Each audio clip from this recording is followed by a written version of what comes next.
Shalom Bapak Ibu dan Saudara-saudari yang terkasih dalam Tuhan Yesus Kristus.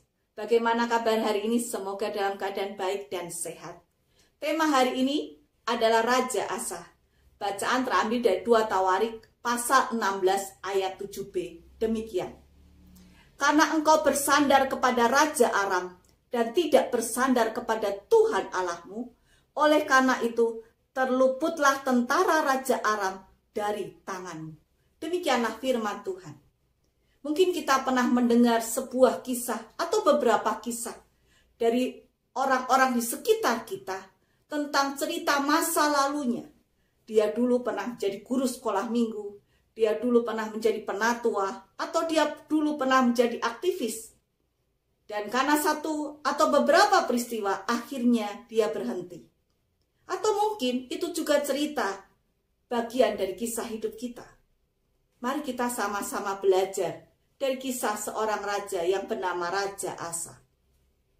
Raja Asa ini awal pertengahan pemerintahannya, ia fokus kepada Tuhan. Asa melakukan apa yang benar di mata Tuhan seperti Daud bapa leluhurnya. Ia menyingkirkan pelacuran bakti dari negeri itu, menjauhkan segala berhala yang dibuat oleh nenek moyangnya. Ia menjauhkan mezbah-mezbah asing dan juga bukit-bukit pengorbanan. Ia memecahkan tugu-tugu berhala, menghancurkan tiang-tiang berhala. Bahkan ia memecat Makha, neneknya sendiri, dari pangkat ibu suri. Karena neneknya itu membuat patung Asyera yang keji.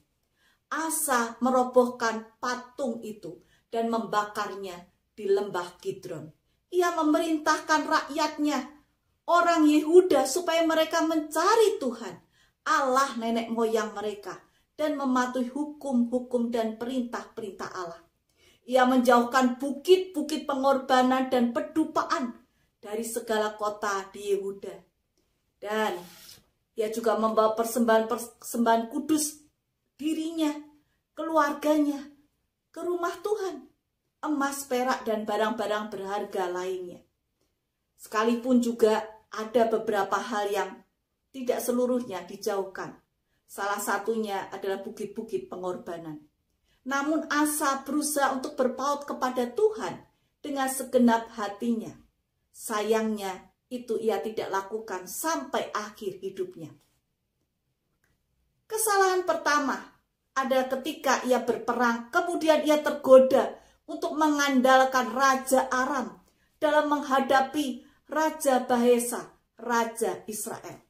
Dibandingkan ia mengandalkan Allah yang selama ini telah terbukti menolongnya. Ia melupakan pertolongan Allah di masa lalu. Seperti ayat firman Tuhan yang tadi kita baca. Itu adalah teguran Allah kepadanya. Kesalahan berikutnya adalah ia menolak teguran para nabi. Agar Raja Asa ini kembali ke dalam jalan Tuhan. Ia memilih justru untuk menganiaya mereka, memenjarakan mereka. Ia tidak mau mendengar teguran itu. Dan kesalahan ketiga, ketika ia mengalami sakit, ia lebih mengandalkan para tabibnya dengan menggunakan berbagai mantra obat-obatan dibandingkan ia kembali mencari Allah. Ia melupakan fokus hidupnya yang selama ini sudah benar, yang selama ini ia sudah rintis dengan baik. Ia menghancurkan imannya di saat-saat menjelang akhir hidupnya. Mari kita belajar dari Raja Asa. Ketika kita menghadapi masalah, apakah kita fokus mencari bantuan manusia atau kita mencari bantuan dari Allah? Kalau kita mencari bantuan dari Allah, maka bantuan dari Allah bisa datang dari orang yang tidak kita duga. Tapi bantuan dari Allah adalah selalu yang terbaik. Ketika kita mencari bantuan dari manusia yang kita pikir orang itu pasti bisa bantu kita, hati-hati.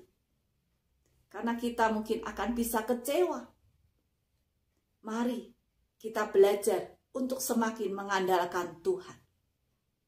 Kalau kita punya tekad untuk melayani Dia, mari kita lakukan dengan segenap hati, dengan segenap kekuatan, selama kita masih punya kesempatan untuk melayaninya. Yang kedua, ketika kita ditegur, apakah kita kemudian berubah, marah, kecewa, dan kemudian stop, saya tidak mau mendengar itu semua. Tinggalkan semua itu, bahkan kita marah kepada orang yang menegur, mengkritik kita. Mari kita punya hati yang lapang, hati yang rendah hati, yang mau menerima apapun teguran itu. Dan kalau itu benar kita berubah, kita tetap mau berada di dalam jalan Tuhan.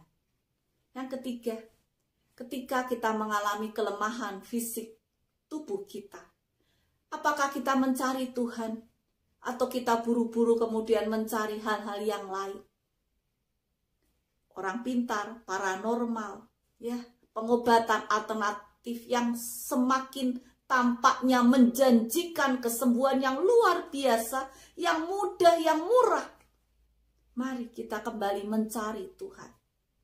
Ia Allah yang suka ketika kita datang untuk mencarinya. Ketika kita mau belajar tentang Raja Asa, mari kita melihat, kita mau untuk belajar lebih baik dari Raja Asa. Kita mulai dengan iman.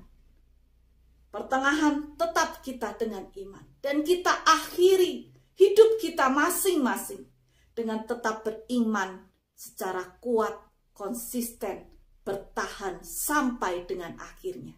Kita mencari Tuhan apapun yang terjadi, yang kita alami. Tuhan memberkati dan menolong kita. Amin.